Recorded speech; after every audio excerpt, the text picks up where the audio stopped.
where did I come up with the idea of PACE?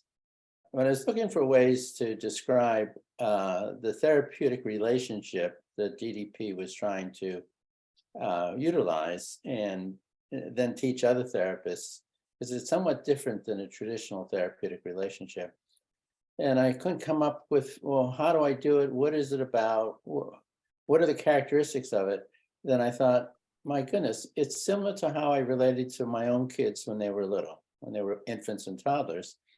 And it was, so I started looking at it, was playful, accepting, curious, and empathic. But the idea was, if we relate to babies and toddlers that way, there's much good evolutionary reasons for that. It facilitates the infant's relationship with their parent, and it generates safety, generates new learning, knowledge. And at that point in the infant's life and the relationship with the parent has no clue. The parent can't use words. So they're relying on facial expressions and tone of voice and the whole attitude that helps the infant to know you're loved, you're understood, you're wanted, you're cared for, you're interesting, you're special to me, and all those things. So I thought that must be the ingredient if we're going to help these traumatized kids who do not have safe relationships with adults. To develop safe relationships, why don't we use the same things that parents have used for generations for their own infants? PACE helps us, any parent, any human being really, but focusing on parenting, it helps a parent not to move right into behavior in trying to modify, change, stop, evaluate behavior. It slows us down until we actually notice the person and then make sense of the behavior in the context of who this person is. And that's the mind and heart of the child that is generating the behavior that will give us a context in which we then know how to respond to the behavior. If we're going to evaluate, what sort of an evaluation?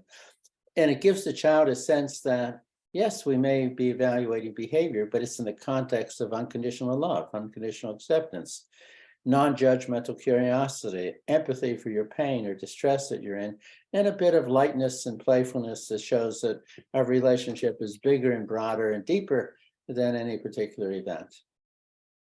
So in a nutshell, that's sort of where PACE came from.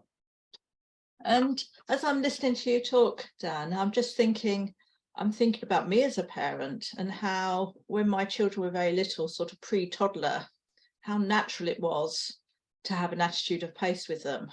Yeah, I'm automatically interested in their inner world because that's how I make sense of things. That's how I make sense of what they're in the moment.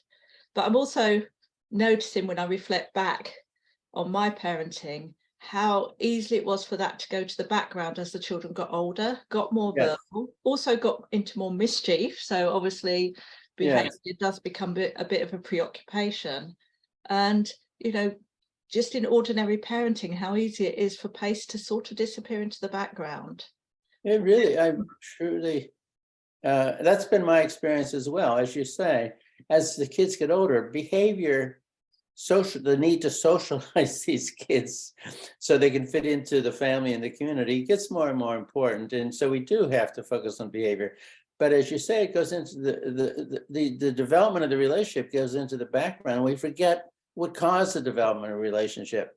And then we get tricked into thinking, well, it must be reason. Reason is the core of the relationship. So we now, when the kid is 4 or 8 or 12, we use reason to influence the child rather than this natural way we influence infants and toddlers through our relationship. Mm-hmm.